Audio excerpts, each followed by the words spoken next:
കൊല്ലത്ത് സ്വന്തം പേരിൽ അക്കൗണ്ട് ഉണ്ടാക്കി പണം പിരിച്ച നഗരസഭാ സ്ഥിരം സമിതി അധ്യക്ഷനെതിരെ നടപടി. പുനലൂർ മുനിസിപ്പാലിറ്റി മരാമത്ത് സ്ഥിരം സമിതി ചെയർമാൻ ബിനോയ് രാജിനെതിരെയാണ് തദ്ദേശ വകുപ്പ് ഓംബുഡ്സ്മാന്റെ നടപടി.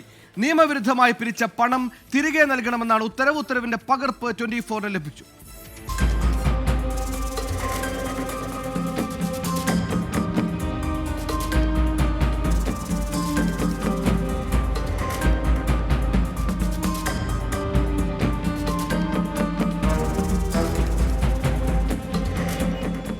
ഓണം ഫെസ്റ്റിന്റെ ഭാഗമായി പുനലൂർ തൂക്കുപാലത്തിൽ അലങ്കാര ലൈറ്റുകൾ സ്ഥാപിക്കുന്നതിനാണ് മുനിസിപ്പൽ മരാമത്ത് standing committee chairman Binoy Rajan പണം പിരിച്ചത്.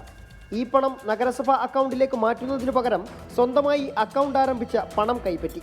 അതും ഓഗസ്റ്റ് മാസത്തിലെ ഓണാഘോഷത്തിന് അക്കൗണ്ട് എടുത്തത് നവംബർ മാസത്തിൽ. വിഷയം ചൂണ്ടിക്കാട്ടി തിരുവനന്തപുരം സ്വദേശി നിലാവ് മുരളീധരൻ പിള്ള നൽകിയ പരാതിയിലാണ് ombudsman justice P D Rajan ഇടപെട്ടത്. സ്വന്തം അക്കൗണ്ടിലേക്ക് മാറ്റിയ 2 ലക്ഷം രൂപ 15 ദിവസത്തിനുള്ളിൽ നഗരസഭയ്ക്ക് തിരിച്ചു നൽകണമെന്ന് ഉത്തരവിട്ടു. നഗരസഭയിൽ ഭരണപക്ഷം നടത്തുന്ന അഴിമതികളിൽ ഒന്നു മാത്രമാണിതെന്നും മോഷ്ടിച്ച പണം തിരികെ നൽകിയാൽ മോഷണമല്ലാതാകില്ലെന്നും പ്രതിപക്ഷ നേതാവ് ജി ജയപ്രകാശ്. നഗരസഭയിലെ സ്റ്റാൻഡിംഗ് കമ്മിറ്റി ചെയർമാൻ ഒരു അക്കൗണ്ട് നഗരസഭയ്ക്ക് വേണ്ടി ആരംഭിച്ച് ആ അക്കൗണ്ട് വഴി ലക്ഷക്കണക്കിന് രൂപ മാറിയെടുക്കുക എന്നത് ഗുരുതരമായ കുറ്റകൃത്യമായിട്ടാണ് ബഹുമാനപ്പെട്ട ഓംബുഡ്സ്മാൻ കണ്ടിട്ടുള്ളത്.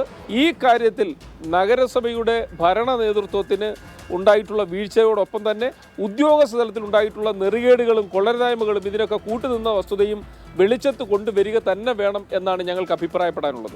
പുനലൂർ നഗരസഭയിലെ കുടിവെള്ള വിതരണമടക്കം വിവിധ വിഷയങ്ങളിൽ നഗരസഭ പെറ്റീഷൻ കമ്മിറ്റി, തദ്ദേശ സ്വയംഭരണ വകുപ്പ്, പ്രിൻസിപ്പൽ ഡയറക്ടർ, ആഭ്യന്തര വിജിലൻസ് വിഭാഗം എന്നിവയുടെ അന്വേഷണങ്ങളും നടക്കുന്നുണ്ട്.